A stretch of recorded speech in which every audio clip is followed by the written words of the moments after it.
I read one interesting article online. I don't know who it's by though, about Varahadev. I think it's not very long. I thought I'd just read this.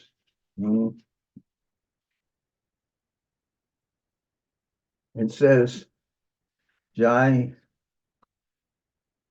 Om Gyanatimrandasya Gyanachanashalakaya Chakshuru Militam Yena Tasmai Shri Gurave Namah Gurva Bistam Supurikam Gurganara Sesha Sambhushitam Chintya Samasthaveda Nipunam Shri Rupa Patanugam Govinda Bidamujwalam Bharatanum Bhaktyan Vidam Sundaram Bande Vishwa Guruncha Divyad Bhagavat Prem Noi Bijapradam Vanshakopatarubyascha Kripa Sindhu Bhyevacha Patitanam Pavenibhyo Vaishnavebhyo Namo Namah Namo Mahabhanunyaya Krishna Prema Pradayate Krishnaya Krishna Chaitanya Namane Gauratavishenam. I'll just start by saying that, of course, as everyone knows, we're following the line of Sri Chaitanya Mahaprabhu, and we're called Gaudiya Vaishnavas. And Gaudiya means Bengal. So everything we see through the divine eyes of the followers of Sri Chaitanya Mahaprabhu, in particular, our inspiration, Srila Bhakti Rakak Sridhar Goswami Maharaj, Srila Bhakti Sundar Govinda Dev Goswami Maharaj, Srila Acharya Maharaj, and also Srila Neri Maharaj. So we're following this divine line of in particular, of Guru Maharaj, and of course, inspired by Govinda Maharaj. So for us, the main personality is always going to be Mahaprabhu, and we're very fortunate. Tomorrow, we have the divine appearance of Sri Nityananda Prabhu. And this is a very special day. And as I had a conversation once with Srila Gurudev with Srila Govinda Maharaj, he told us that normally we are fasting on the appearance days of Vishnu Avatar, and the appearance of Lord Vishnu in his different incarnations. And in the case of, we would fast till noon. And we don't fast for 2 days in a row. We do one day. So the appearance day of, you can fast. I guess you can fast for the half day for the appearance of Varahadev. And if you miss that, well, you can fast for half a day for the appearance of Nityananda Prabhu. Okay, that being said, I'm going to read. It says here, the Srimad Bhagavatam describes the appearance of 2 different incarnations of Varahadev, one white and another red. They came at different times. However, in the Srimad Bhagavatam, the pastimes of both Varahas are amalgamated in the same pastime, which makes it a little hard to understand. So it means that there are 2 different appearances of Varahadev, but the main description will be in chapter 13th of the 3rd canto of Srimad Bhagavatam. That chapter is about Varahadev. Well, in Srimad Bhagavatam, Srila Prabhupada mentions that according to Srila Jiva Goswami, the Vedic literature described the incarnation of Lord Varaha boar, the boar incarnation. Varaha means boar or pig, in 2 different devastations, namely the Chakshusha devastation and the Swayambhuva devastation. This particular appearance of the boar incarnation actually took place in this Swayambhuva devastation when all planets other than the higher ones Jana, Mahara, and Satya merged in the water of devastation. So in this 13th chapter, we're hearing about Varahadev, and that's actually what happened in the Swayambhuva devastation. And that's happening on the planets that are below Jana, Mahar, and Satya. Those are the ones that have devastation. The higher planets don't have this devastation. Oh. This particular incarnation of the boar was seen by the inhabitants of the planets mentioned above. Srila Vishwanath Chakravarti Thakur suggests that the sage Maitreya amalgamated both the boar incarnations in different devastations and summarized them in his description to Vidura. Well, that means, although there were two different appearances of Lord Varaha, then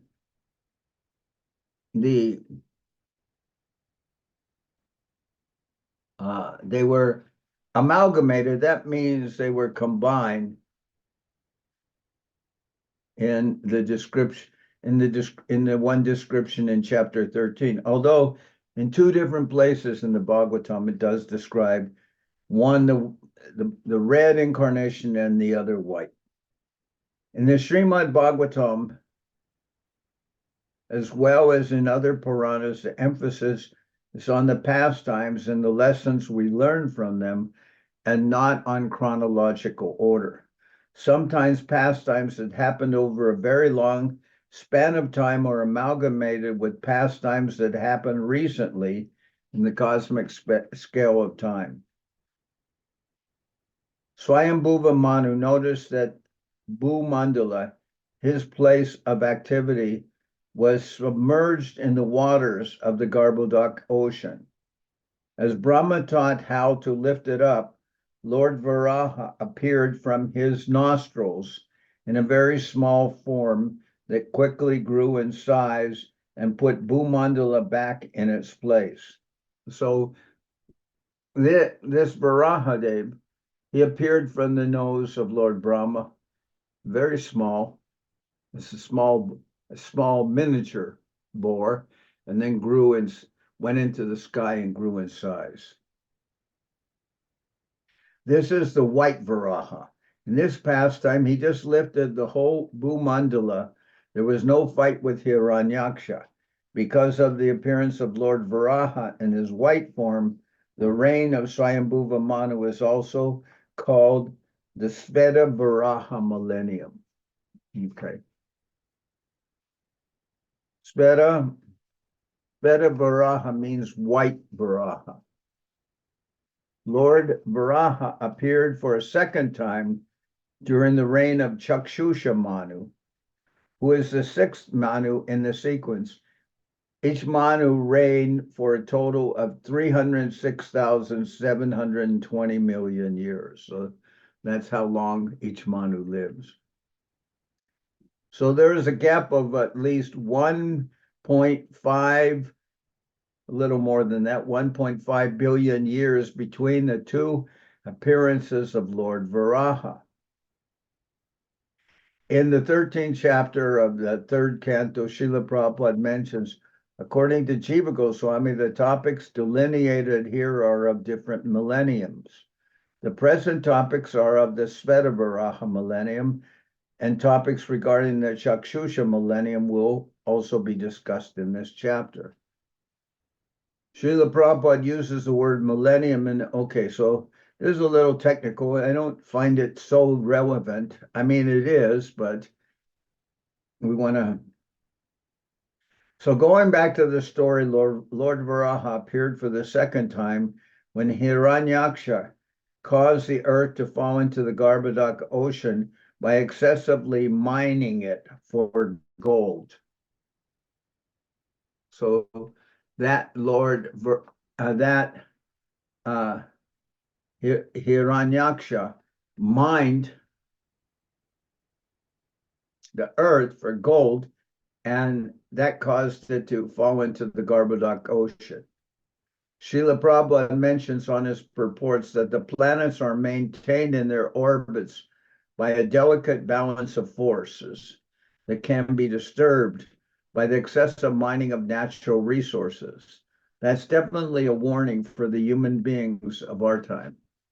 And we can say, yeah, well, they're not excessively mining for gold because they've already mined for a lot of gold, but now they're mining excessively for oil. And that can disturb the balance of the earth.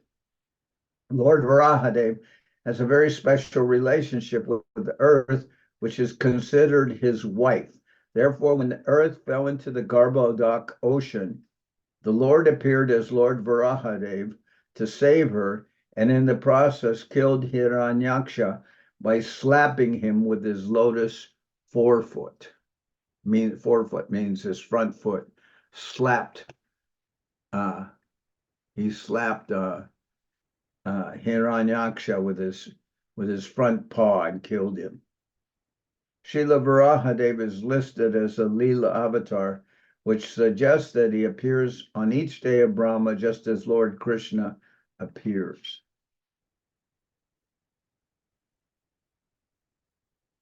In this way, just as in other incarnations of the Lord, his pastimes are unlimited. Thanks to the descriptions of Sukadeva Goswami, we know about at least two of his appearances. So something here doesn't sound right, that he appears on each day of Brahma just as Lord Krishna appears. Okay. All right, so, okay, I'll leave it at that. Now, that's just some I thought it was interesting that describes kind of how to see the Bhagavatam talks about two appearances of Lord Varaha, one white and one red. And in one of those appearances, he doesn't fight with Hiranyaksha. He just lifts the earth, which had fallen into the Garbhodak ocean. He puts it back in its place, floating on the ocean, or something like that. So, and then there's a description in the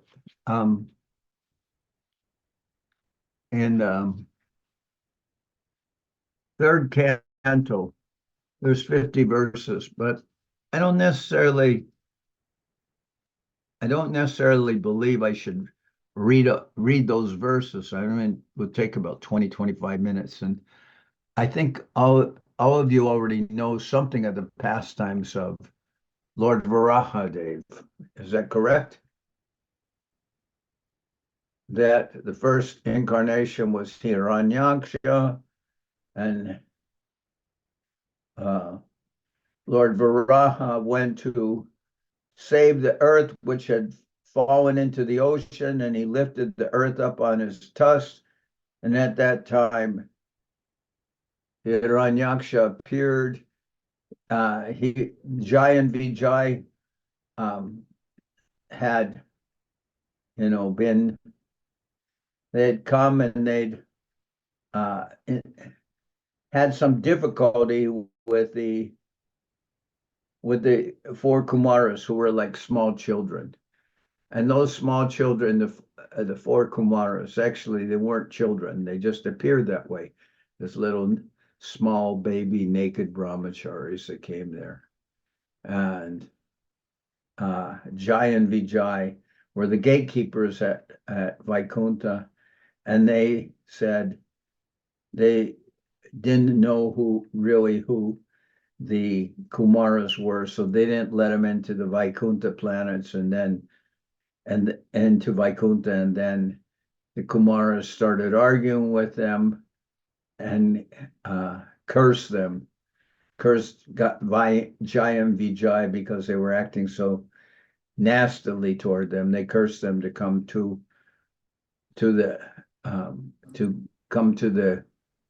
to fall from their place in Vaikuntha and come to the material world. And it also mentions in the Bhagavatam that was the desire of Lord Vishnu, because Lord Vishnu is in the Vaikuntha planets, and he's Vaikuntha Vaikuntha Nath, but sometimes it's mentioned his muscles get itchy. His muscles are itching, and he wants to fight with someone, but there's no one to fight with. So then Jai and Vijay were cursed, and then the Lord said, well, they were said that they could take three births as I mean, they could take 7 births as devotees for a longer period of time, or 3 births as demons. So they thought, well, better the shorter amount of time. So they chose 3 births as demons, and then they took birth as Hiranyaksha, Hiranyaksha, and Hiranyakashipu first, and then what is it? In the time of Lord Ram, in the Torah time of Lord Rama, they took birth as, I think, Shishupala and Dantavakra or something like. No, that's, I guess, in the time of Lord Krishna, and in the time of Lord Ramachandra. What? Ravan, Huh? Ravan and his brothers. Ravan. Okay, Ravan, and then I guess the other one would be is it his brother? But is that right? Let me see. Kumbhakarna, Maharaj. Kumbhakarna. Kumbhakarna? Yeah. Okay, is that the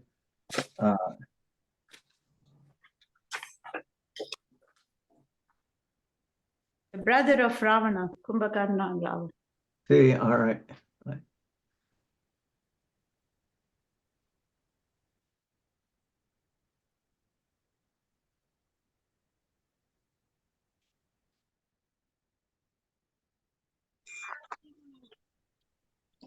Jai Srila Bhakti Pavan Janardan Maharaj ki jai, all devotees ki jai. Okay, Dandavad. Dandavad Ananta Govinda. All right, so How are you? a little better and still not completely recovered. But I'm just using that as an excuse to do nothing. So then Jai and Vijay came as these demons. And actually, in the case of Hiranyaksha, in Hiranyakashipu, actually, Hiranyakashipu is the older brother, but then somebody can say, then why did Hiranyaksha appear first?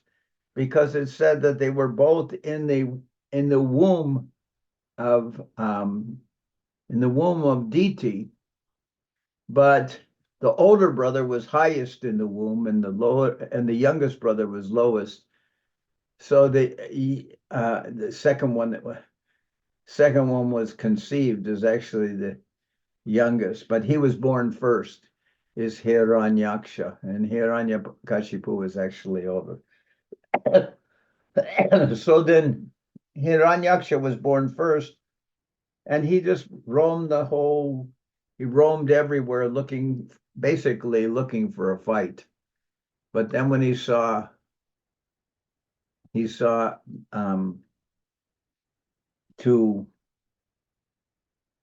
Varahadev lifting the earth, then he decided to fight with Lord Varaha.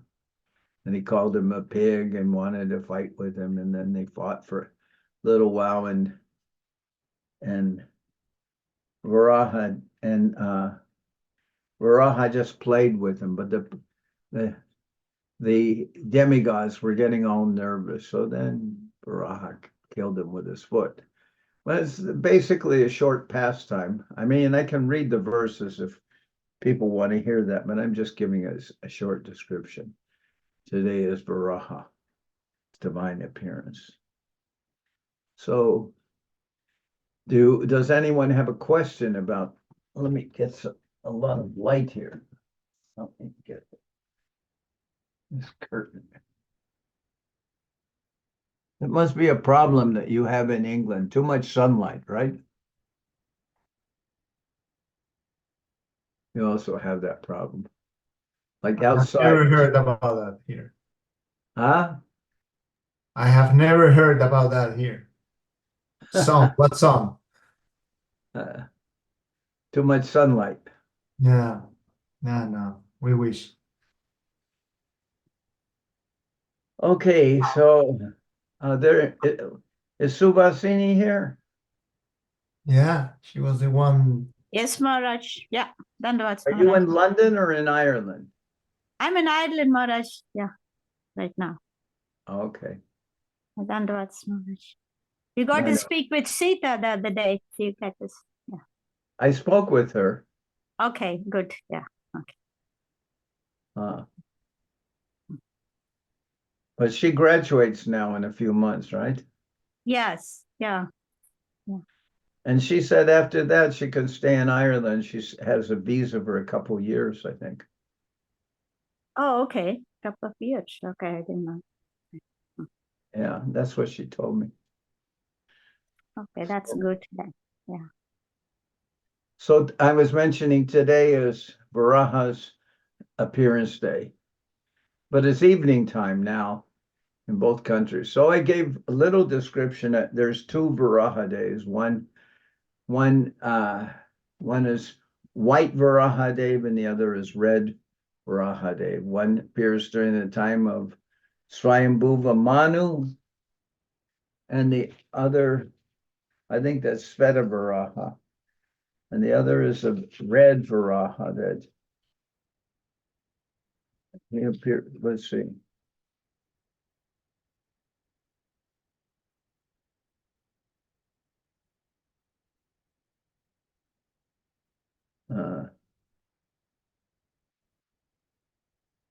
During the reign of Chakshusha Manu, who is the sixth Manu. And that's red Varaha. But I believe I think the second Varaha is just, he appears, takes the earth out of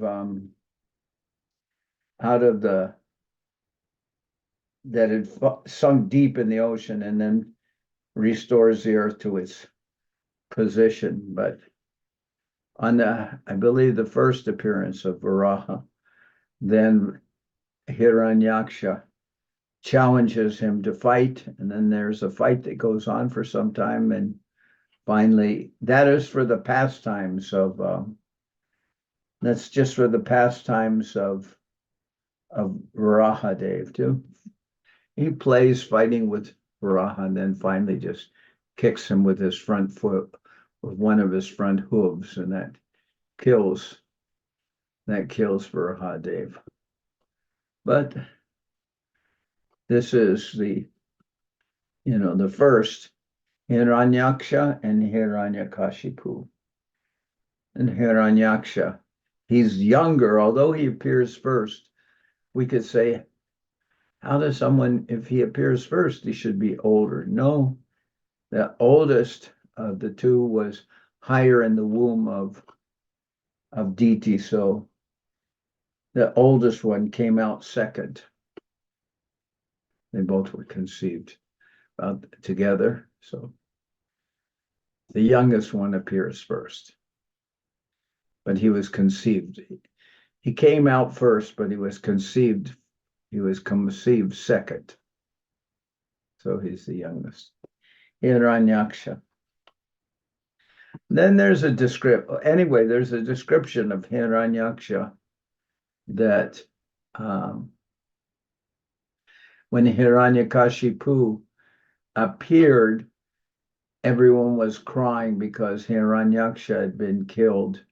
And then actually what Hiranyakashipu did with everyone who was crying because of the death of the firstborn of Hiranyaksha, they were crying. So actually what Hiranyakashipu did, although he is a demon, he spoke Atma Tattva Gyan. he spoke about the eternality of the soul and how they should lament. And he gave a story about I think it's two Kalinga birds that the wife was killed by a hunter, and then her husband was just lamenting and lamenting and lamenting and didn't try to protect himself, so he was also killed by the hunter. So Hiranyakashipu is telling that, there's a limit of how much lamentation and devastation one should do regarding the death of somebody, that one should understand that everyone's an eternal soul and not just crying because somebody has died. And that's something is a little bit difficult for people to understand, that death is not really something so final that one should be devastated by it. And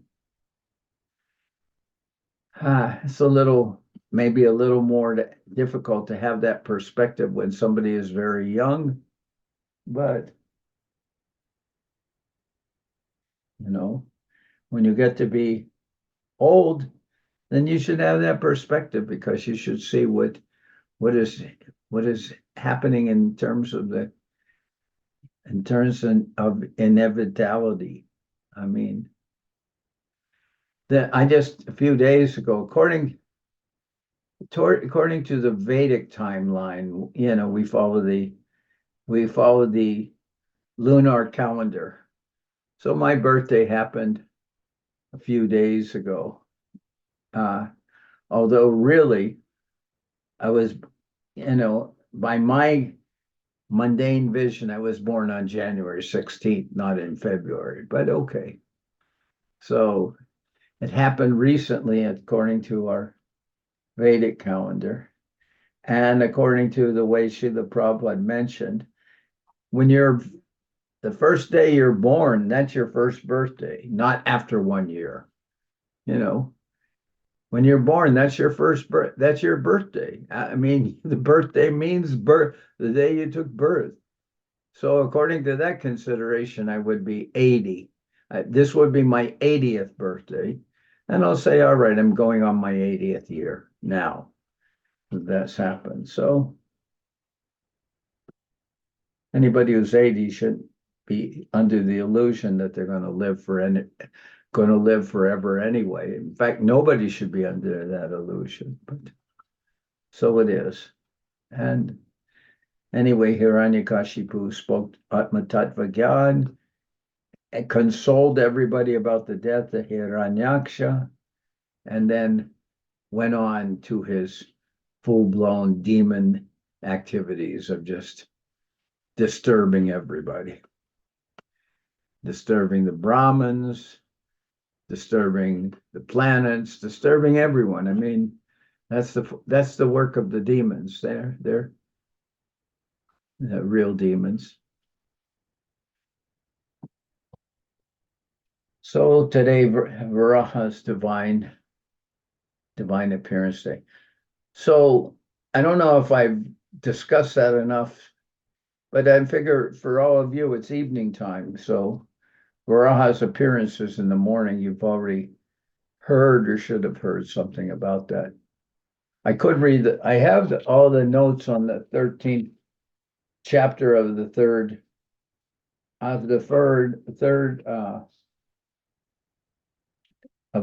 canto of Srimad Bhagavatam regarding the appearance of Lord Varahadev.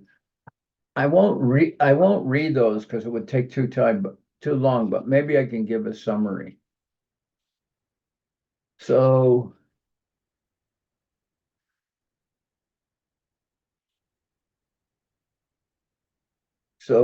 here it mentions in the beginning of that Vidura, who's hearing from Maitreya, inquired about more topics about the Lord, and Vidura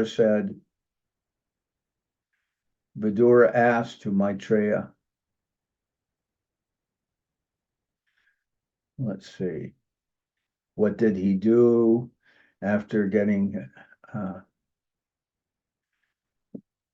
what did Swayambhuva do? And then there's a description of Swayambhuva Manu.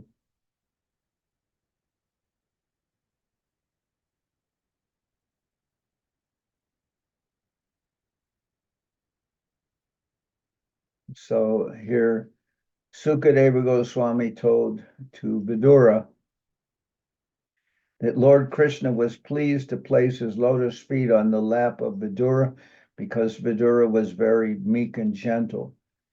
The sage Maitreya was very pleased with Vidura's words, and being influenced by his spirit, he attempted to speak. The sage Maitreya said to Vidura, after his appearance, Manu, the father of mankind, along with his wife, they addressed Lord Brahma with folded hands. Okay, and they said to Lord Brahma, "You're the father of all living entities, and everyone is ultimately born from you. So please order us how we may be able to render service to you." So this is speaking Manu and his wife. Let's see.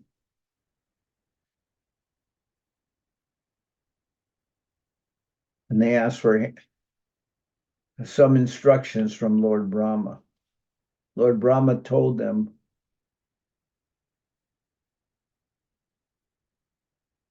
that he's giving all his blessings to Manu and his wife.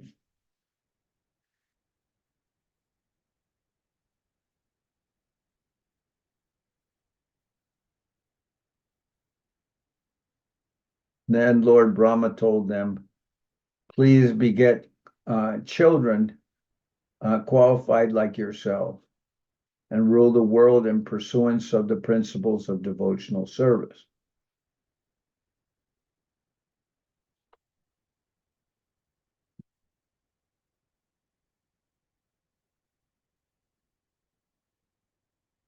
Then it mentions the Supreme Personality of Godhead, Janardan, Lord Krishna, is the form to accept all the results of sacrifice. If he is not satisfied, then one's labor for advancement is futile. And then Sri Manu said that he would abide by the order of Lord Brahma. And he asked him, please let me know my place and that of the living entities born of me. Then there was some discussion about the earth being sunk in the waters of devastation in the Garbhodak ocean. So Brahma gave his attention how to lift the earth from the bottom of the ocean.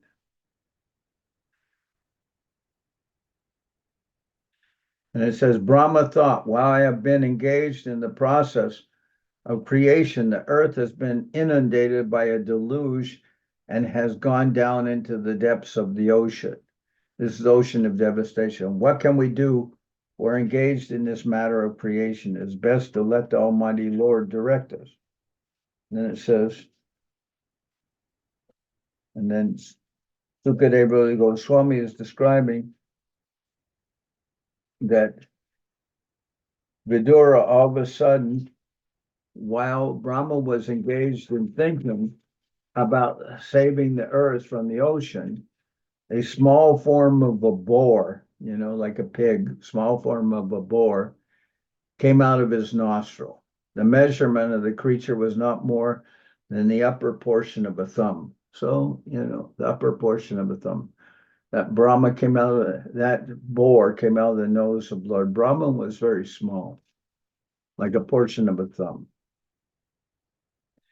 While Brahma was looking at this small boar, that boar became went into the sky, and once in the sky became as gigantic as a great elephant. Went from size of the portion of a thumb, flew into the sky, and was the size of an elephant. Something unusual, is that not correct?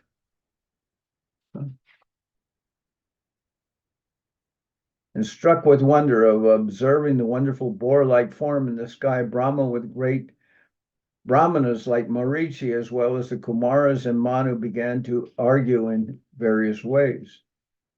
And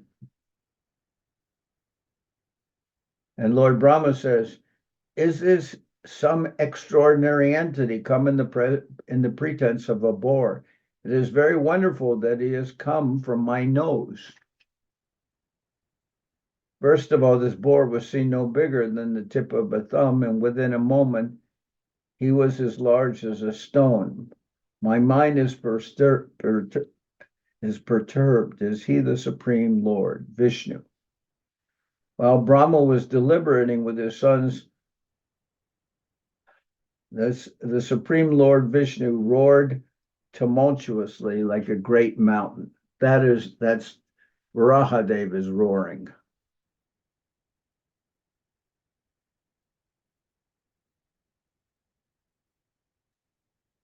And then again, the boar roars so loudly it echoed in all directions.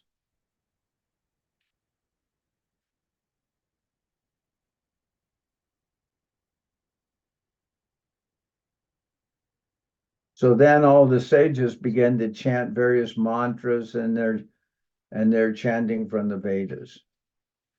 Then, playing like an elephant, the Varaha entered into the water after roaring again in reply to the Vedic prayers by the great devotees. So the Lord is the object of those Vedic prayers, and thus he understood that the devotees' prayers were meant for him. Before entering the water to rescue the earth, Lord Boar flew in the sky, slashing his tail, his hard hairs quivering, his very glance was luminous, and he scattered the clouds in the sky with his hooves and his glittering white tusks. He was personally the Supreme Lord Vishnu and was therefore transcendental. And because he had the body of a hog, he searched after the earth by smell. His tusks were fearful, and he glanced over the devotee Brahmins engaged in offering prayers. Thus he entered the water.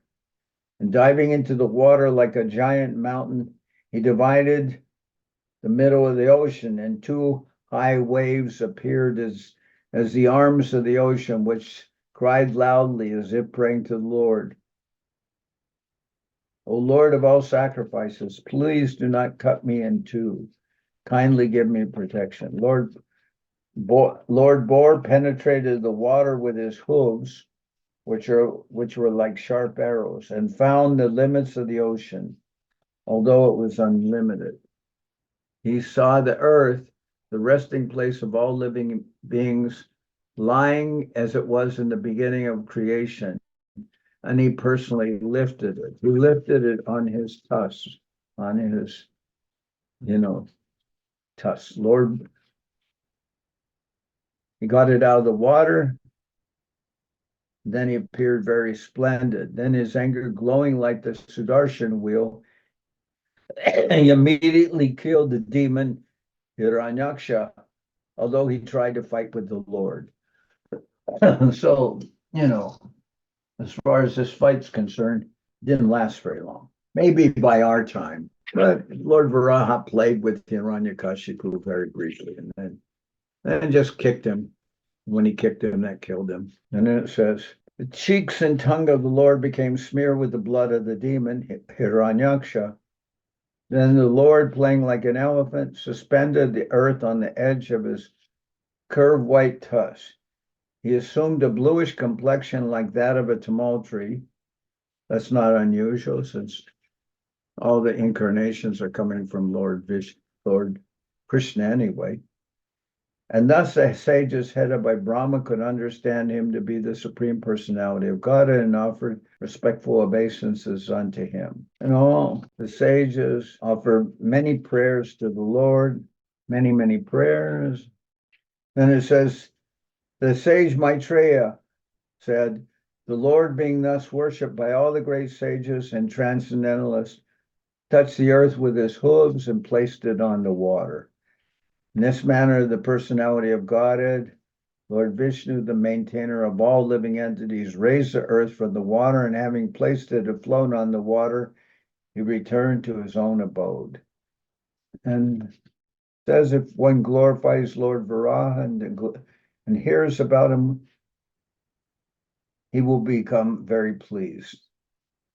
So you didn't hear, I just didn't say that much. So maybe still, it's late in the evening. So if the Lord is pleased, then that's nice. Nothing remains unachieved when the Supreme Personality of Godhead is pleased with someone. By transcendental achievement, one understands everything else to be insignificant. One who engages in transcendental loving service is elevated to the highest perfectional stage by the Lord himself, who is seated in everyone's heart. Who other than one who is not a human being can exist in this world and not be interested in the ultimate goal of life? Who can refuse the nectar of narrations about the personality of God's activities, which by itself can deliver one from all material things? So this just briefly about Lord Varaha. Tomorrow is very important for us. Tomorrow is the appearance of Lord Nityananda Prabhu, and the devotees that they usually can, if they've not fasted today, they will fast tomorrow till noon, and then we can hear about Nityananda Prabhu from. I especially like to hear from the golden volcano of divine love. There's a chapter in there called The Friend of the Fallen. And there, Srila Maharaj describes about Lord Nityananda Prabhu, who is really the friend of all fallen souls. We remember Srila Maharaj in the later times of his life, he would say,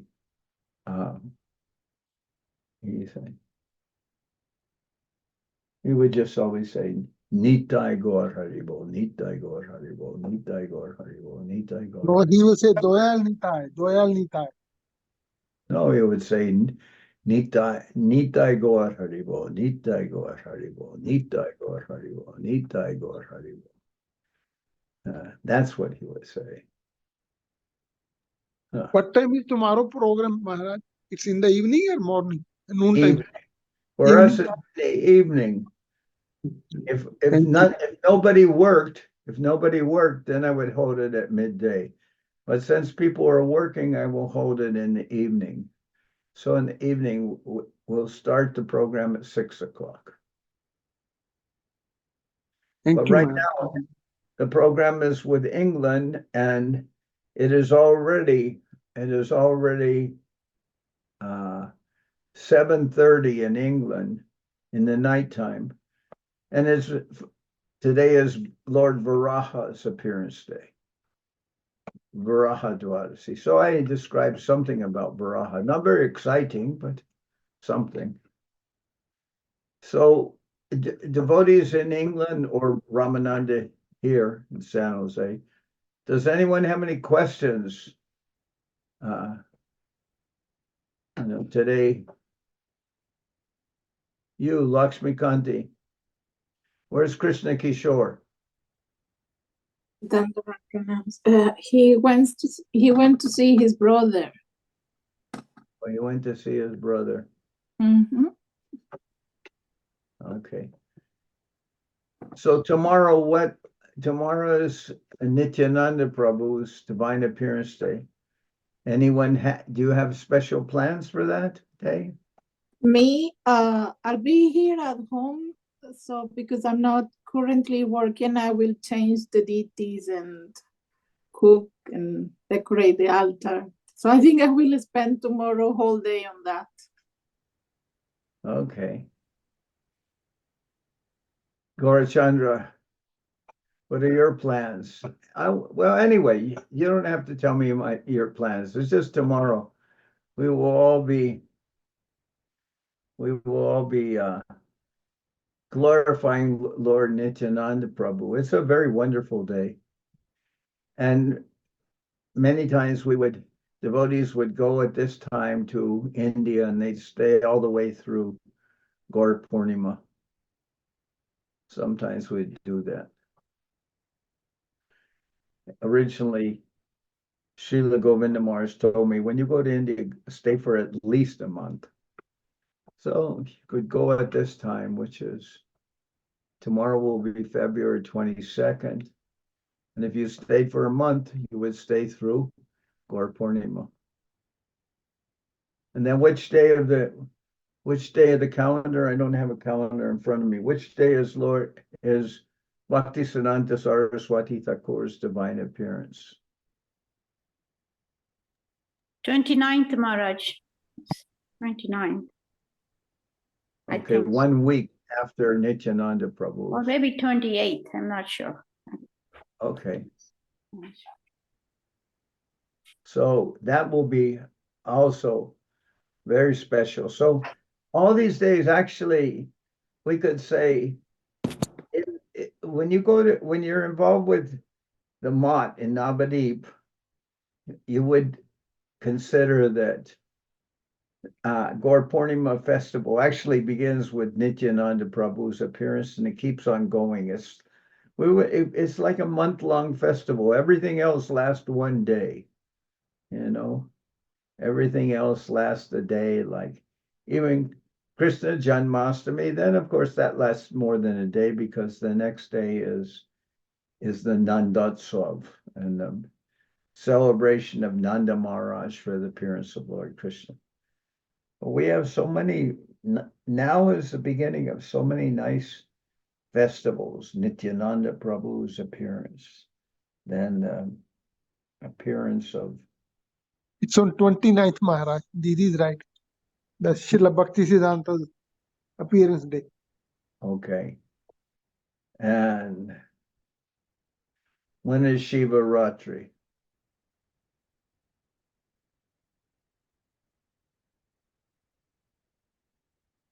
March 9th.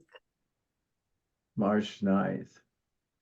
So you see, and then we have Navadip Dham Parikrama, we have Shiva Ratri, then Navadip Dham Parikrama, then Gaur Purnima, and then after that we have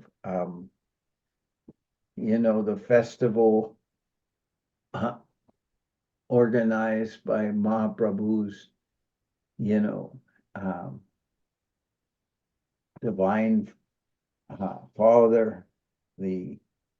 What do we call that?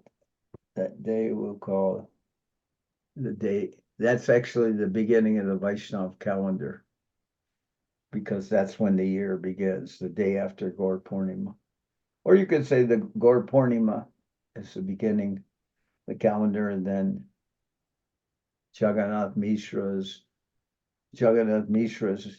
celebration for Lord Chaitanya. Lord Chaitanya appears at the rising of the moon. That day, of course, was an eclipse, but at evening time. So the next day is the big feast, and that's Jagannath Mishra Mahotsav. So this year, Gaur Purnima is on 25th, March 25th. Is it March 25th? Yes, Maharaj. As Okay. per local calendar, yeah. Okay. Well, that's everyone's calendar. We follow all the same days except for Ekadasi. So then the 26th, We have, I think Nirya Maharaj has given us a calendar for the coming year, but still we are not circulating that because we don't have the Ekadasi dates. I mean, you have the Ekadasi dates for India, but we don't have the Ekadasi dates for England or America or Mexico, or all those still have to be calculated, right? Is that correct? So then when we get that calculation of the Ekadasi days, then we'll know. But as I said, Govinda Maharaj told me, when you go to India, stay at least 1 month. And now that my health is not so good in my later years, I can't go for a whole month. But before I would try to go for longer than a month, and then Govinda Maharaj would tell me to go back to Sokel because he told me you can't be away too long because somebody has to see what's going on, all these things. All right, so okay. We'll see all of you soon. So 13th of March. Okay. Dandava.